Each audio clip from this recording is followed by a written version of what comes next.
When I first started trading, I used to just think it was about finding the perfect strategy. Why? Because I thought having the perfect strategy would mean I would win quickly. Why would I want to win quickly? Because I wanted to make money. And so inherently, I was just chasing a strategy to win quickly to make money, right? And what I quickly learned was that the strategy was not the biggest problem. There are thousands, if not hundreds of thousands of strategies available to you right now. You can go online and search up trading strategies and you can buy some, $100, some $1,000, or probably even more than that. And they'll all work. Even a $5 strategy that you can go purchase right now online, it'll work for a given season. The market is cyclical. Conditions change, that meaning your strategy that you had that fit a certain seasons in the market when the conditions were a certain way, and that strategy that worked then, it might not work when the conditions change in the market. And so there's not a single setup, a single system that's just going to win indefinitely. And that's kind of an uncomfortable feeling if you think about it, because it's like, okay, you're basically telling me, Marcus, that there's going to be a point in time where my strategy that I spent hours and hours on perfecting and understanding, that there's going to be a point in time where it's wrong and it doesn't work. Yes, that's exactly what I'm telling you. And the truth is, most traders don't fail because their strategy fails. They fail because of much deeper reasons. Most traders, and I was one of those traders at a point in time, lose to themselves before they lose to the market.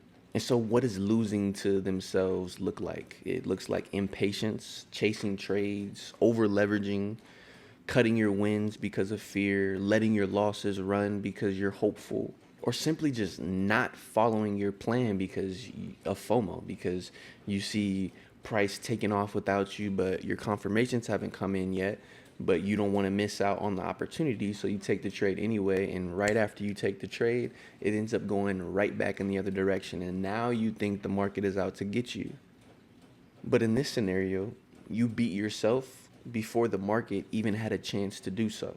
The market first tests your discipline, your patience, and your consistency, and then it'll test your technical and your fundamental skills.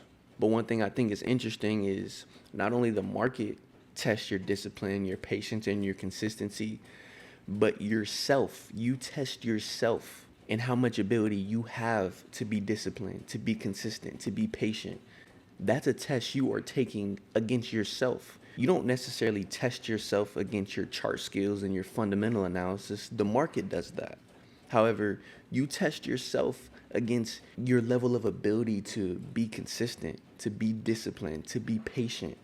Those are things where that's a you versus you type of scenario. And so how I've reversed that, because like I said, I used to be one of those people, right? And how did I reverse that? I started to think in probabilities.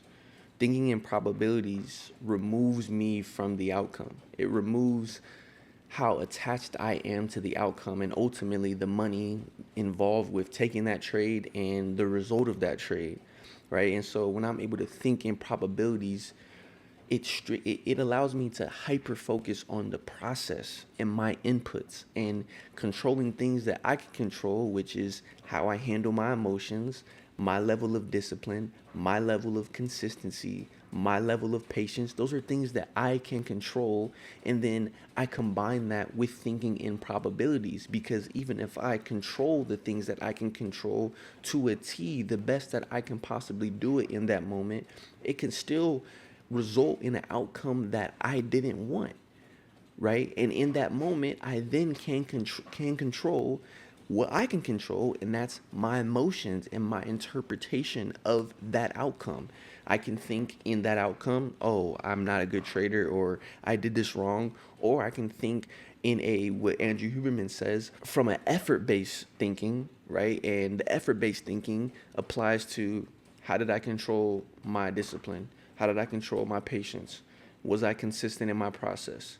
Right? Those are things that I can control no matter the outcome, right? And so instead of having this label, instead of thinking from an adjective standpoint about the result of my trade and how I define myself as a trader from with adjectives. I'm a good trader, I'm a bad trader. I'm able to use verbs, right? And reflect on the outcome in that sense. And so it doesn't impact me going into the next trade and the next trade because I'm looking at it from a verb sense. I'm looking at, okay, what did I do? Not what am I or who am I, but what did I do? And the saying goes, you are what you are what you do, not who you say, right? You are what you do. You can say you're a bunch of things, but ultimately you are what you do, right? And so if you do patience and you do discipline and you do consistency, then that over time is just going to produce who you are. But if you just don't really focus on what you do and you just focused on what you are because of the outcome, that is when people just quit, right? And people just give up. And so that's the number one reason traders fail. That's the number one reason that I failed at trading at first.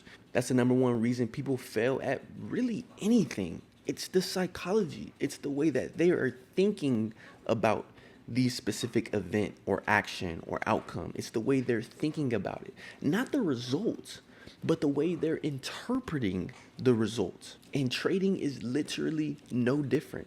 This part of trading is the most important part. And that's why it's the number one reason that most traders fail. And then so after you lock in your psychology, your trading psychology, that not only applies to trading, but applies to every aspect of life, the second reason, and I've only identified two reasons why most traders fail. And if you look at just like historical context, there's so much data on there that trading brokers have on traders' success and failure. And as you look at that and you just think, okay, these people are probably high level thinkers, they're high level chart experts and technical analysis. So why do they fail? One is because of the psychology. It's because how they think about trading, how they think about risk, probabilities, their perception of outcomes. But then the second one is fundamentals. It's them not understanding the why behind the market. The same way I said earlier that you could have 1,000 strategies and all of them work in a specific season, but the conditions change. The fundamentals is tracking the changing conditions of the market. And so if they are not tracking the changing conditions of the market, they will not know how to adapt their strategy to those conditions. Strategies should be adaptable. They're not a one size fits all. What I mean by one size fits all strategy, I'm referring to the conditions of the market. There's no one strategy that fits to all conditions of the market. And so thus your strategy needs to be flexible and adaptable to the changing conditions of the market. And let's say you're one of those people that has a strong mindset. You've laid the foundation for your mindset. If you don't understand the why behind price moving, you're ultimately just going to be spinning your wheels. So the charts, the actual candlesticks and technical analysis, that tells you what's happening, right? The fundamentals tells you why it's happening. Psychology tells you what to think about what has happened, what's happening, and what might happen, right? And so you need the whole picture. If we just looked at these as three puzzle pieces and three puzzle pieces completed the puzzle, right? And you cannot develop in this arena until all puzzle pieces were completed, right? If you have two puzzle pieces, you're still missing one. So I'm not saying that you need psychology and completely neglect technicals, or that you need fundamentals and completely neglect psychology and technicals, right? You need all pieces working together cohesively to be successful in this game. And like I said before, that is true for every arena of life. You can't just have the skills without the will, without the mindset, right? You can't just have the mindset and the will without the skill. You need it all. You need it all to work together. And remember what I said a second ago. Charts tell you what is happening. Fundamentals tell you why it is happening. And the psychology tells you what to think about what has happened, what is happening, and what might happen. And technicals and fundamentals, they do the same thing. You can use the charts to see what has happened. You can use the charts to see what might happen. And then you also use the charts to see what is happening. The same goes for fundamentals. You can use the fundamentals to see what has happened, what is happening, and what could potentially happen. Okay. And so we get the past, present, and future from charts, technicals, from the charts, the technical sense, from the fundamentals, and from the psychological. And ultimately, we can only control one of those, right? But here I want to focus on the fundamentals. And when it comes to the fundamentals, understanding the why behind the market, right? And this is where most traders panic because they don't understand the why. So when we get a crazy bearish candle or a crazy bullish candle, they ultimately don't really understand why that's happening. But I promise you, I can guarantee every single time there's some chaotic movement that nobody expected, there's a fundamental driving that movement, right? We just saw it like a couple weeks ago, right? With the job reports, right? Job reports came out very far below expectations, right? And the dollar dropped significantly. Markets were moving crazy, and people that were not tracking the job reports probably had no idea why that was even happening, right? And so they were confused, uncertain about why that was even happening. And so they had no direction to act. The traders that don't really understand the why, they blame the market, they blame the system, they blame the charts, they blame the broker. They blame. They put all the blame everywhere else besides looking introspectively at what am I doing to understand this, right? And we talk about this in our community. When there's something that we don't understand, that's the cue. That's the signal to learn it, to gain understanding. That's the signal. When it's something that you don't understand, when it's something that you feel like you can't explain or build a story around. I like to do that on the charts. I like to build stories around price movement, right? Because I want to be able to explain what I'm seeing, right? And when I can't explain what I'm seeing, that means there's a gap in my understanding. And that gap in my understanding is my cue to gain understanding in that avenue. And so when it comes to fundamentals, when it comes to the why and understanding the why behind markets and the movement of markets, that gives you confidence. It gives you confidence not to think that you can win every trade, but you'll be able to know what's actually driving those movements. Just because if you were a fundamental expert, that doesn't mean you're going to be able to execute on every single opportunity. You'll still lose trades, but you'll be able to understand what's driving that movement. So from what I have identified of myself and of other traders and historical data on traders is those two things are the primary reasons traders fail. Number one, the psychology and how they think about trading, how they think about the markets, how they think about themselves as traders, how they think about the outcomes from their trades, how they think about money, how they think about risk, how they think about learning about their result, their outcome of the trade. And just the whole process of how they think is the number one reason traders fail. And the number two reason, which is a strong number two, is them not understanding the why behind the market moving, the fundamentals, why there is even a chart. There could be no chart without fundamentals. I say that all the time. There could be no chart without fundamentals. That is the why. The technical analysis is the last portion that we should spend our time on. In my honest opinion, that's the last, most simple portion that we should spend our time on when it comes to trading. But it's normally the complete opposite for people. It's what they spend the most time on, right? And it's only a matter of time for that knowledge that they have of the charts to fail them. And then it will take only so many times, for them to fail from that knowledge that they have before they just quit and they just give up, or they feel like it's not for them, or they feel like they haven't learned anything, right?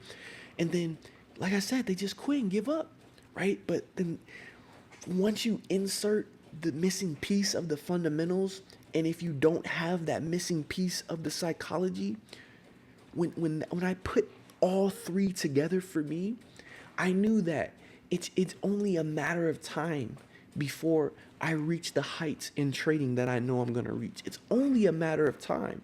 Now, does that mean I know everything about trading and everything about the charts and everything about fundamentals and that my psychology is mastered? Absolutely not, because there's always room to develop. There's always room to grow, right? The level of uncertainty I have on where my potential is allows me to keep reaching and scaling to new heights, right? And that's what I encourage all traders to do. To never think you've mastered the charts from a technical aspect. Never think you've mastered the why from a fundamental aspect.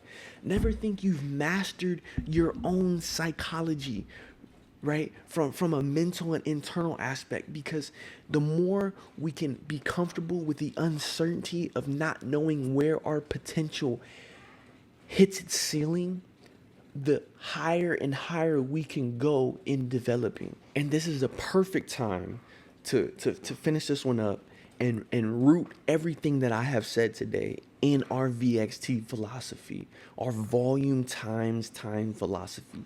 The more we do a certain thing in a certain way, the better we inevitably become over time. And so in Atomic Habits, there's a formula. It's deliberate practice plus time equals mastery. Deliberate practice is the volume, doing it in a certain way. Multiplied, I said plus because it's plus in the formula, but our VXT formula is multiplication, because multiplication influences exponential growth. Addition is incremental growth. Multiplication is exponential growth. And that's what we are focused on. We want to grow exponentially. We just don't want to grow incrementally and get a little bit better and a little bit better and a little bit better. Yeah, that's good. But I kind of want to get a little bit better, and then I may not see any results, but I'm still doing things in a certain way. And then all of a sudden I get a lot better, and then I may not see any results, but I'm still doing it in a certain way. Deliberate practice. And then I get a lot better, right? And then just over time, you have exponential growth that far surpasses the amount of growth you could have had incrementally, right? And so volume times time is deliberate practice, doing it in the certain way. What does that look like? That looks like you have a trade, right? The outcome wasn't what you thought, okay? And now you're studying that trade. Instead of just studying the outcome, study how you're thinking. Study how you're thinking about that trade. How did you approach your process? Did you execute your process? Were you disciplined? Were you consistent? Right? Did you have proper risk management? Don't just study the result. Study the process that went into the result, right? Because there's no output without input, and there's no input without output. And so we're always getting this feedback loop to be able to learn and to be able to develop and refine and polish and learn and develop and experiment.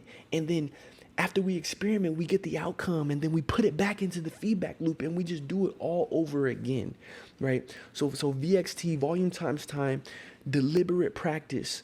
That's the volume multiplied by time equals mastery. That's how you reach a level of mastery. And I will say this for the record, you can never master trading. You can never master trading. And as I said a second ago, we shouldn't even seek to master ourself, right? Because the moment you feel like you've mastered yourself is the moment you're saying you can't get any better, or you can't go any higher, right? And so we almost want perpetual mastery. That means we want to continue to reach a level of mastery, and then reach a new level of mastery, and then reach a new level. You know what I'm saying?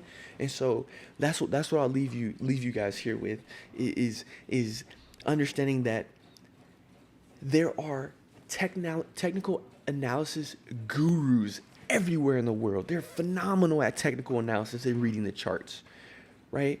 And the number one reason those people fail is because they don't have their psychology intact, right? And then on the other side of that, there are people that are just psychologically profound, and then they also have the technical analysis that they just can read charts better than anyone. But you know what they don't have? They don't have the understanding of the why behind the market. They don't understand the fundamentals, right?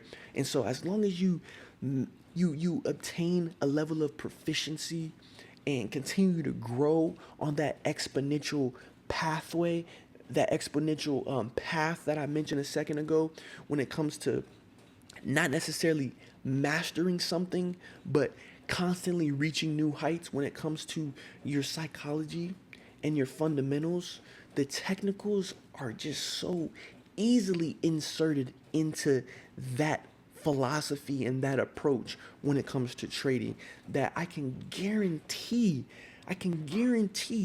that even if you've never traded before, you focus on the psychology, you focus on the fundamentals, and then you spend some time on the technicals and leave that for very last, you will be amongst a very few percentage of people that can say that they are quote unquote successful from trading. Because success is whatever you want it to mean to you when it comes to trading. And that's another aspect that you find out in the psychology portion, right? Is defining what that means for you.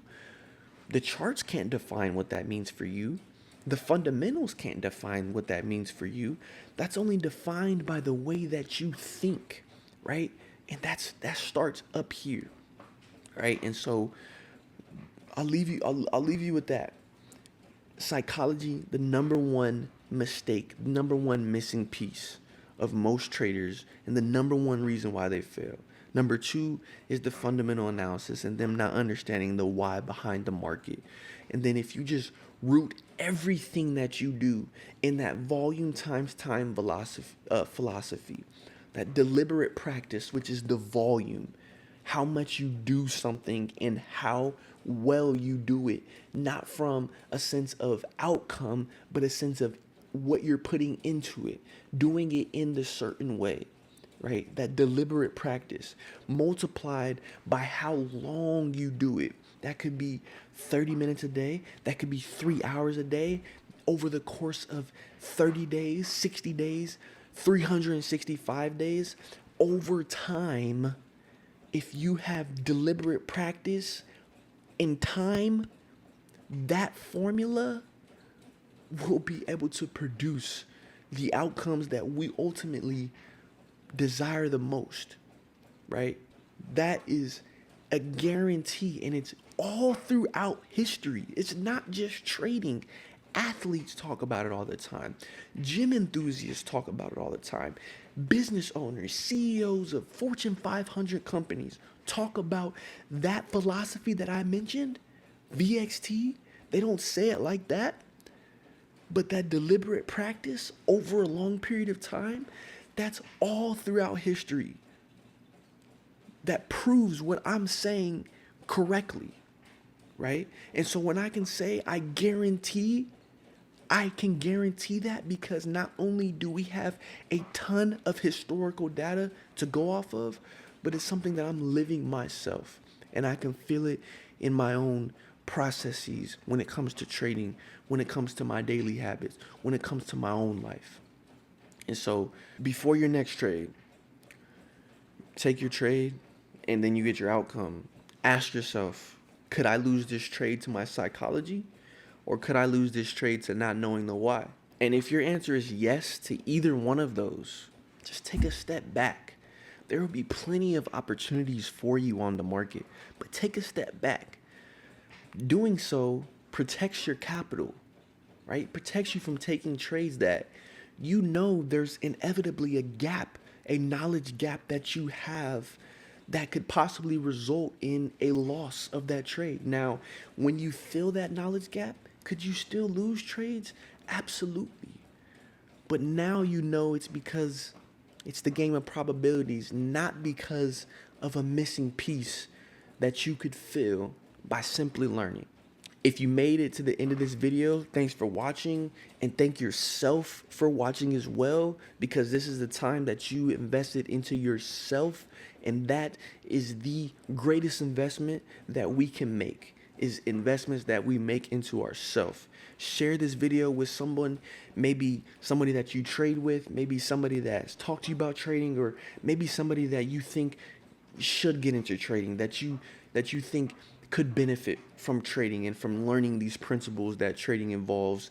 Hit the subscribe button if you haven't. Turn on notifications. That way you're always up to date with our most recent upload on YouTube. But other than that, EHM trades. I'll catch you guys in the next video.